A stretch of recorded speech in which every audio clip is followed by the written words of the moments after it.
Hey guys, how's it going? It's Jared from Avalanche Reviews with a little bit of a impromptu video today. As most of you probably already know, Shadowrun Returns has finally been released, and I was finally able to install my copy, and I've been playing through it, and so far I love it. But it kind of dawned on me as I was playing it, this is going to take a really long time to get through.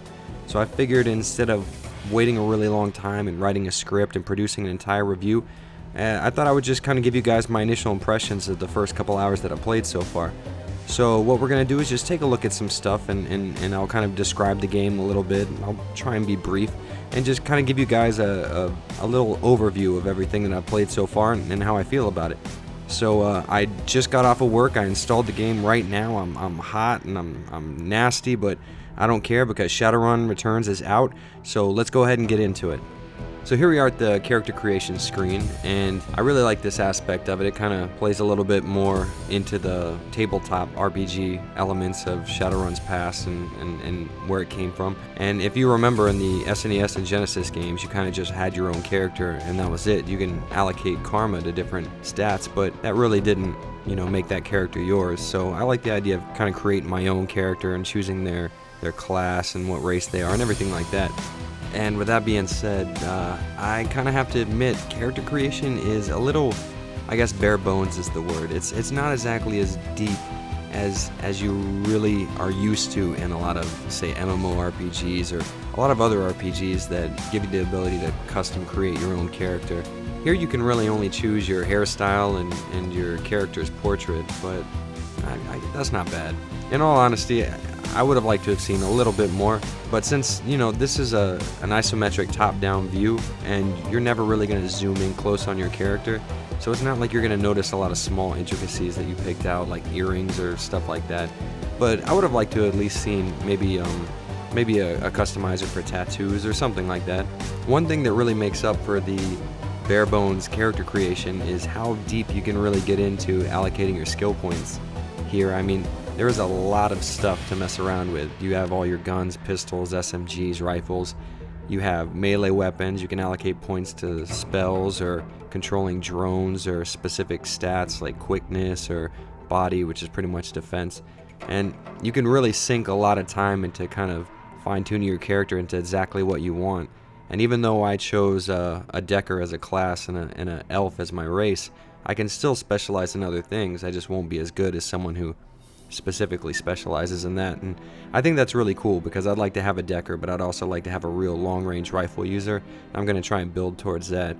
So yeah, it took me a long time to decide what I really wanted. There are a lot of options here.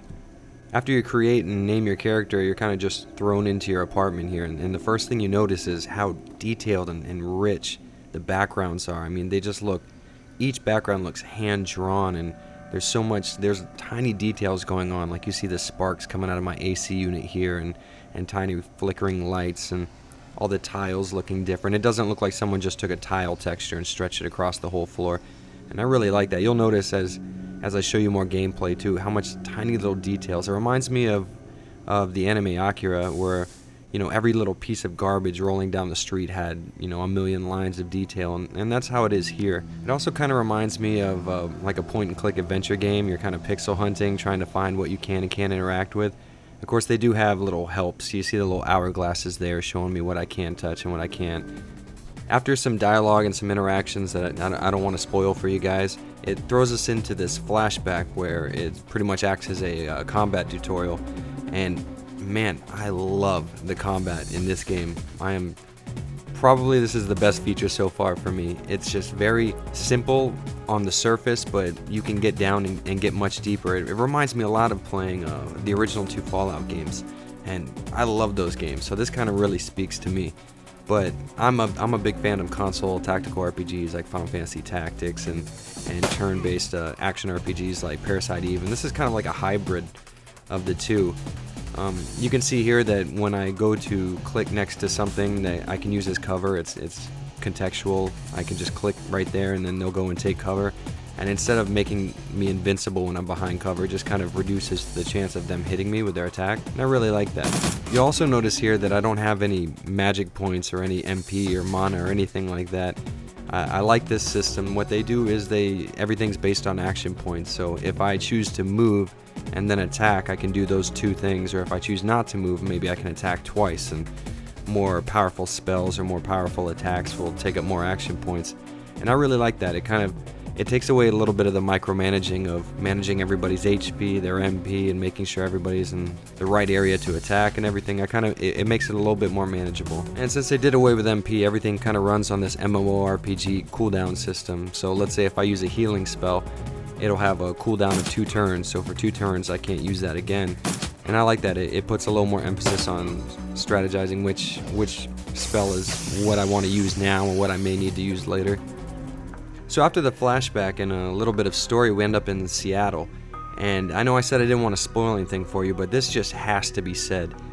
Jake Armitage is back, and the way you find him is in a morgue, just like the beginning of Shadowrun for the SNES. I thought that was so fucking cool. I was so psyched to get him on my team. And once me and Jake take a step outside, you'll really notice it kind of drives that point I was making about the backgrounds home. I mean, look at this city. It's amazing looking. I mean, typically with that cyberpunk dystopian look, you kind of tend to fall into one of 2 categories. You have the bright blues and the bright grays, which kind of gives that futuristic shiny look, and then you have the downtrodden dark earth tones kind of look. But Shadowrun is really colorful. If you look in the backgrounds there's a lot of color represented, but still it looks dark and seedy and nasty and dirty, and I really like that. I'm glad that they pulled that off. Now, even though I really like the art style and the backgrounds look incredible, like I said, I really can't talk those backgrounds up enough. It's just so much detail. Anyways, I really and truly am not too impressed with the character art, your character's portrait, and everybody else's. Some of them look really good, especially Jake Armitage. He looks amazing, but it kind of has this Disney American cartoon kind of look to things, and that it takes away from a little bit of the grittiness of it. And I'm sure this will grow on me in a little bit, but that's kind of the first thing that struck me. It's not exactly a deal breaker or anything, because it's well drawn and they're well colored and everything looks great. It's just the style doesn't really agree with me. But of course, I'm a big anime fan, so if you've ever seen the Shadowrun game for the Sega CD that only came out in Japan, God, I wish it looked like that. So here we are, we're in Seattle now, we're walking around and we're talking to people, and the dialogue system just stands out. It is just so well written and detailed. It's like reading a book. It's amazing.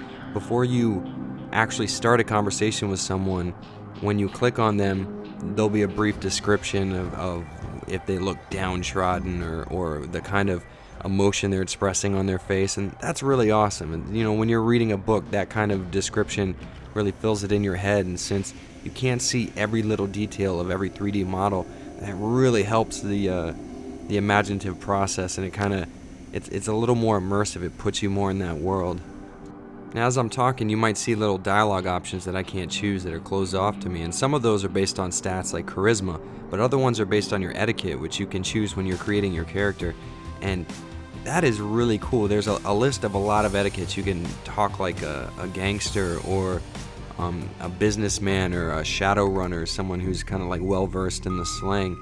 And based on that, you can have certain dialogue options with certain people who have a similar etiquette or the opposite etiquette. That's so deep. I just love it. I mean, these people knew exactly who they were marketing to for this game, so they made it for the fans, and the dialogue system really shows that.